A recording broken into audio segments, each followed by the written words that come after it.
السلام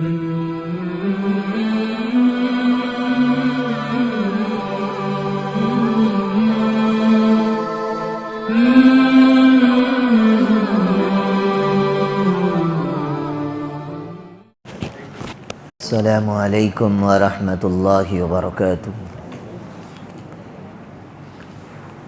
نحمدہ ونصلی علی رسولہ الکریم، اما بعد فاعوذ باللہ من الشیطان الرجیم، بسم اللہ الرحمن الرحیم۔ ان اللہ یأمر بالعدل والإحسان وإیتاء ذی القربى وینہی عن الفحشاء والمنکر والبغی یعظکم لعلکم تذکرون، صدق اللہ العظیم۔ تمام تعریفیں اس پاک پروردگار عالم کے لیے جس نے اوامر و نواہی کا ہمیں حکم فرمایا۔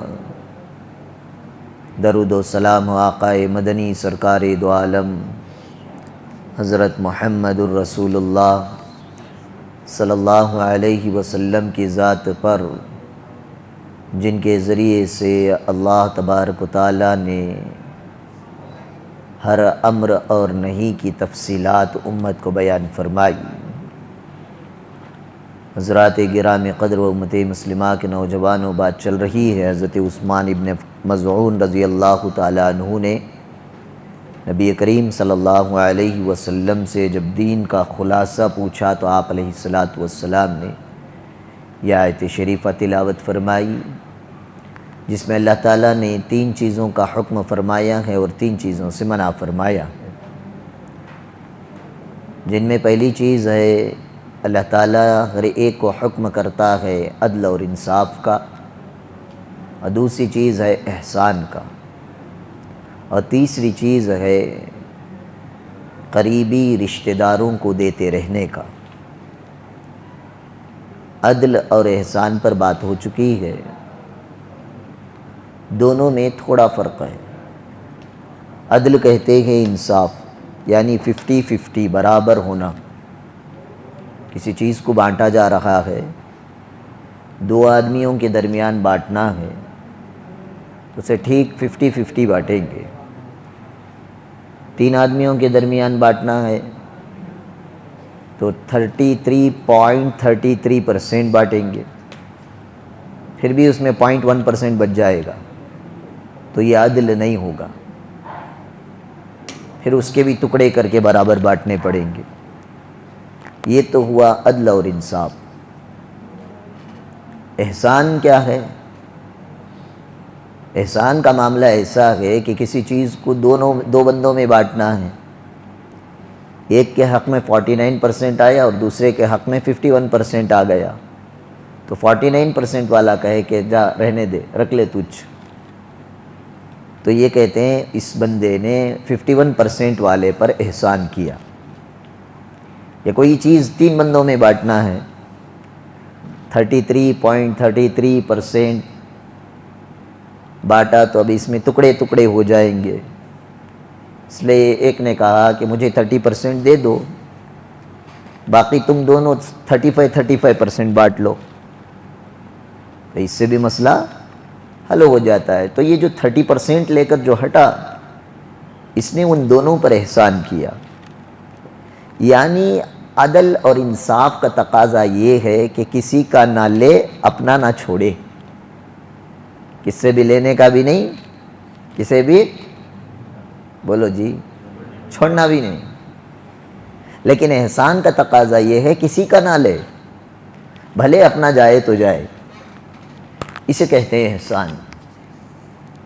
یہ 2 چیزوں کو اللہ تعالیٰ نے بندوں کو حکم فرمایا۔ پہلے فرمایا کہ عدل انصاف کا معاملہ ہو، اس سے تھوڑا اچھا یہ ہے کہ اگر آپ اپنا حق چھوڑ دیں تو بھی چلے گا۔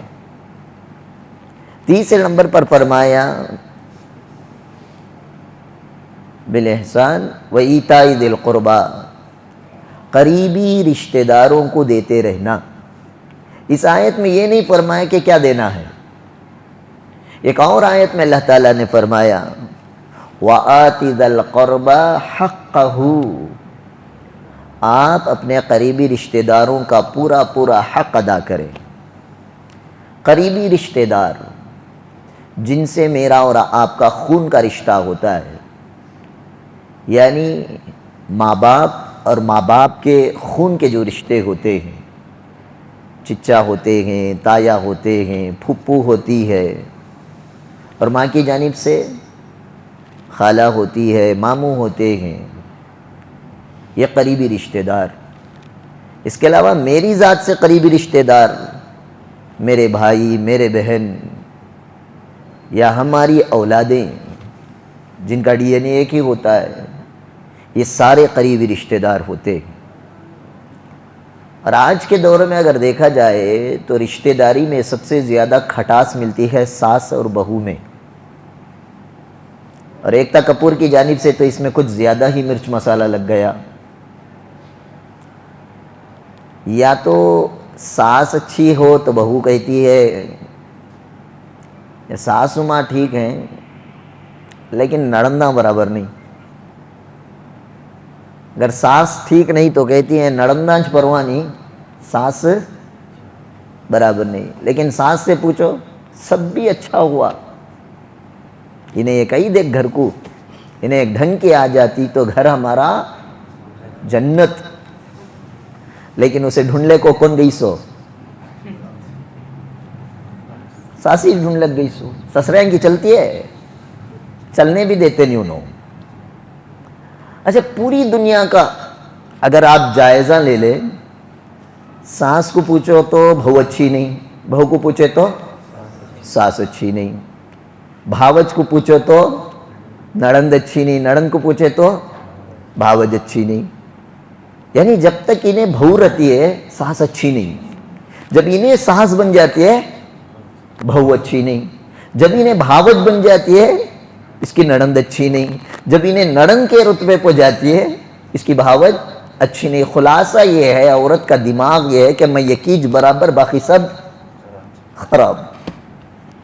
اچھا یہ جو ساس بہو کے درمیان جو نہیں بنتا نا، اس میں سب سے بڑا رول ہمارے مرد مانیاں کا ہے۔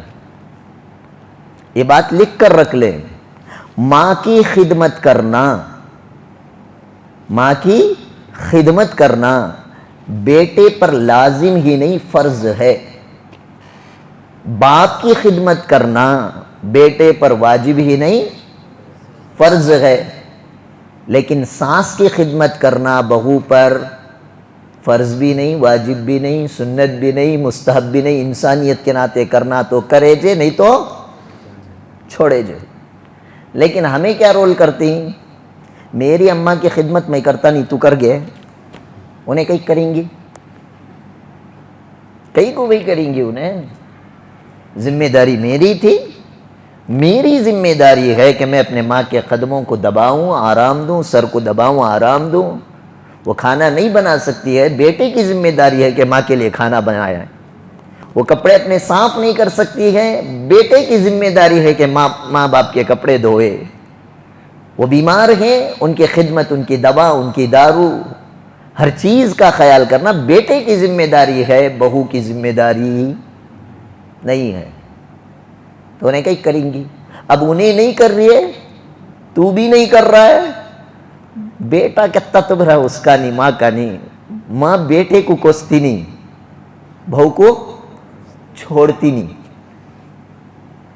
تو یہاں پر خوب سمجھ لیں، ماں باپ ہمارے ہیں، ماں باپ کی خدمت کرنا ہماری ذمہ داری ہے، ہماری بیویوں کی ذمہ داری نہیں ہے۔ جس دن مرد مانا یہ ذمہ داری سنبھال لے، اس دن ساس اور بہو کا جھگڑا ختم۔ سمجھ میں آ گئی بات؟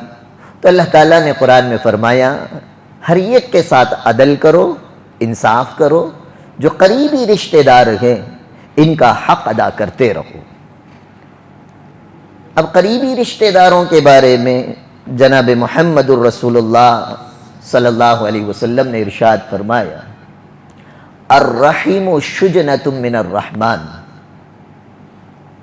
صلہ رحمی جو ہوتی ہے نا، آپس میں جو رشتہ داری نبھانے والا جو ہوتا ہے، یہ رحمان کی ٹہنی ہے۔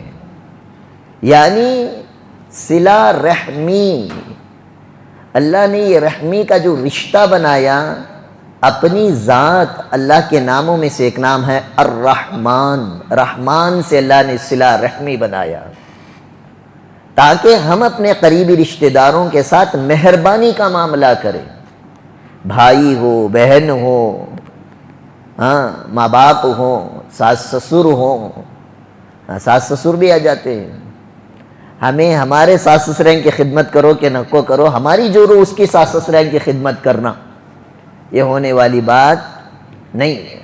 تو سارے رشتہ داروں کے ساتھ اللہ تعالیٰ نے حکم دیا کہ آپ ان کے حق کو ادا کریں، اور جو حق ادا نہیں کرتا، جناب محمد الرسول اللہ صلی اللہ علیہ وسلم نے ارشاد فرمایا لا يدخل الجنت قاطع، رشتہ داری توڑنے والا کبھی جنت میں داخل نہیں ہوتا ہے۔ اور ہر شب برات کے موقع پر ہم یہ حدیث سنتے ہیں کہ اللہ تعالیٰ شب برات میں ہر ایک انسان کی بنو کلب کی، بکریوں کے بالوں کے برابر کے افراد کی مغفرت فرماتے ہیں، لیکن بعض لوگوں کی مغفرت نہیں فرماتے، اس میں سے ایک رشتہ داری توڑنے والا۔ تب جو کہا گیا حق ادا کرو رشتہ داروں کا، کیا حق ادا کریں؟ فرمایا اگر وہ مالی اعتبار سے کمزور ہیں، مال کے ذریعے ان کی مدد کی جائے، اگر وہ جسم کے اعتبار سے کمزور ہیں، آپ کو اللہ تعالیٰ نے صحت و تندرستی دی ہے، آپ اپنے جسم کے ذریعے سے ان کی خدمت کریں۔ پہلے ہوتا تھا ہمارے بچپنے میں، کون تو بھی بڈھے آدمیاں کیا تو بھی بنگی گنگی پانی کی، یا کیا تو بھی تھیلا گیلا ڈھولک جاریں گے تو کیا کرتے تھے معلوم ہے تمہیں؟ سنو کیا کرتے تھے نعیم بھائی؟ نوجوان کوئی کون تو بھی رہندے انہیں پہچان رہندے، جو مامو میں لے لگ جا کو دیال تم کہاں چھوڑنا، بولو بلا لگ جا کو، ان کے گھر تک چھوڑ کو وہ سامان دے کو آتے، جب اتنے ٹو ویلر بھی نہیں، سائیکل، اس زمانے میں کون بھی لفٹ بھی نہیں پوچھتے تھے، کون کے اجنبی عمر والے کوئی چیز لے کر جا رہی، انہیں سائیکل میں جا رہا ہے، کھڑا کو ان کا سامان لے کو، کیریئر پر رکھ لے کو، یا ان کو بٹھا لے کو، ان کی گود میں وہ رکھ لے کو، انہیں جانا سکھائیں کہ ان کے گھر تک چھوڑنا کو، بعد میں انہیں اس کے کام کو جاتا تھا۔ پہلے اخلاق تھے، ہمدردی تھی، انسانیت تھی۔ آج کے دور میں سب کچھ ہے، انسانیت اور ہمدردی ختم، اتنی انسانیت اور ہمدردی ختم ہوئی، اتنی ختم ہو گئی ہے، آج کا نوجوان جا رہا ہے سو بابا دادا بیمار ہو کو ہاسپٹل میں ایڈمٹ ہے، آئی سی یو میں جا رہا ہے، کہیں تیمارداری کرنے جاتے ہی کیا کرتا ہے، دادا کو بازو کھڑیا سے چیک کیا لیتا ہے، بولو ایمانداری سے، سیلفی لیا سوچ کیا کرتا فوراً status, pray for my grand father. اچھا مرتے ہی اور ایک کرتے ہیں RIP، کیا معلوم فل فارم معلوم تم نہ بولو، ریسٹ ان پیس کی پیراڈائز، یہ کس کا جملہ معلوم؟ کرسچنا کے قبرستان کو جاؤ، جو مردے کے سامنے انہوں ایک پلیٹ لگاتی، اس کے اوپر دیکھو کیا لکھ کو رہتا ہے۔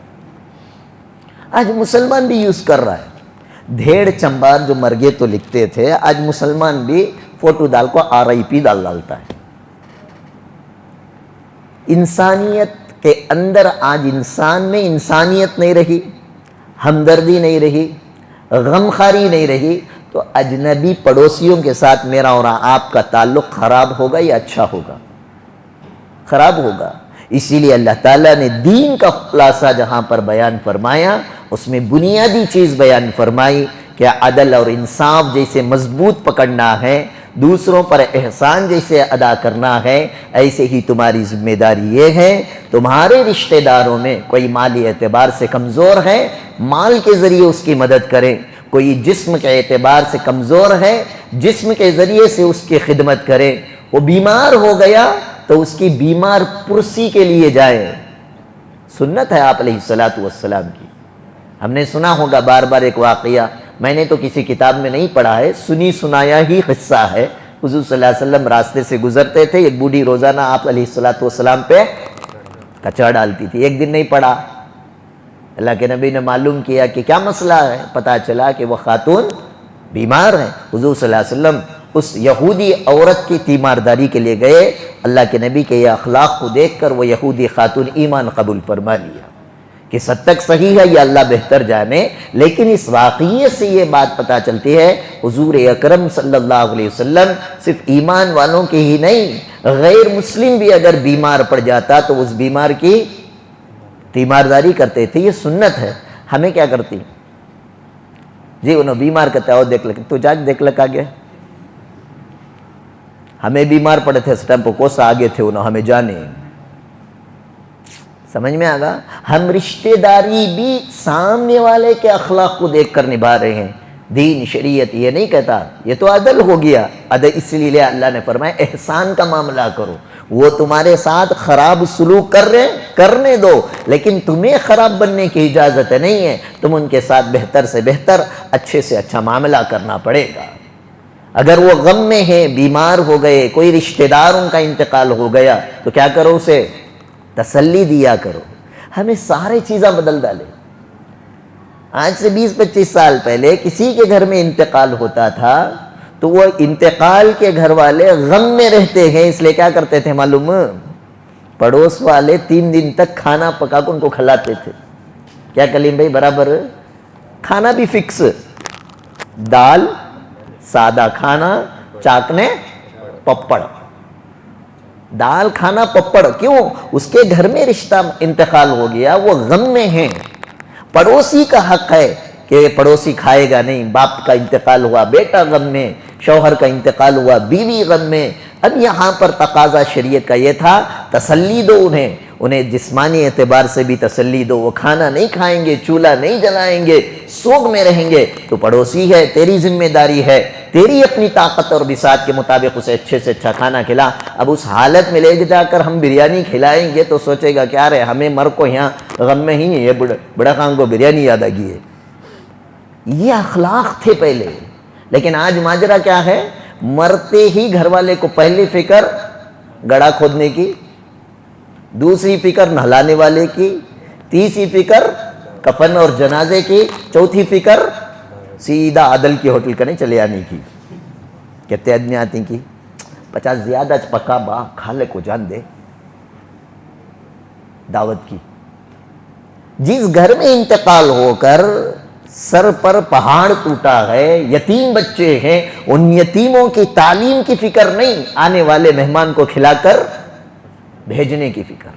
اور پہلے کسی کا انتقال ہو گیا، تدفین ہو گئی تو وہاں پر جو جنازے ہوتے تھے اس کے بعد دعا ہوتی تھی، بھائی میرے والد صاحب کا انتقال ہو گیا ہے، اگر میرے والد نے کسی سے کچھ قرضہ لیا ہے تو وہ مجھ سے آ کر مانگ لے، میں اپنے والد کا قرضہ ادا کروں گا۔ آج کل کیا ہوتا، مٹی ہو کو پوری دعا گوا ہوتے ہی جتے جنے آئے میں سب کا شکریہ ادا کرتا ہوں، ساروں کے لیے کھانے کا انتظام کر کو ہی آ کو کھا لے کو جاؤ۔ کون بول رہا سو؟ جس کا انتقال ہوا اس کا بیٹا، وہ غم میں ہے، ہمیں اسے تسلی دینا چاہیے تھا، الٹا ہمیں کیا کر ڈالے؟ اسے بوجھ بنا ڈالے۔ اس پر پتہ نہیں کتنا قرضہ تھا، مزید دعوت کا خرچہ ہم نے اس کے سر پر ڈال دیا۔ یہ سارے جو طور طریقے ہمارے بدلے ہیں اسی وجہ سے کہ امت قرآن کی تعلیم سے دور ہو گئی۔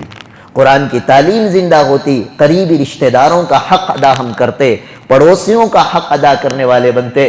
پہلے جانکاری نہیں تھی تب بھی ہمدردی اور انسانیت موجود تھی، آج جانکاری اور ایجوکیشن تو بڑھ گیا لیکن احساسیت اور ہمدردی امت کے اندر سے ختم ہو گئی۔ اس لیے اللہ تعالیٰ نے دین کے خلاصے کے طور پر اس انسان کو، اس امت کو 3 چیزوں کا حکم دیا، ایک عدل کا، انصاف کا، دوسرا احسان کا، اور تیسرا رشتہ داروں کے حق ادا کرنے کا۔ اللہ تبارک و تعالیٰ سے دعا ہے اللہ تعالیٰ مجھے اور آپ کو رشتہ داروں کے حق ادا کرنے کی توفیق عطا فرمائے۔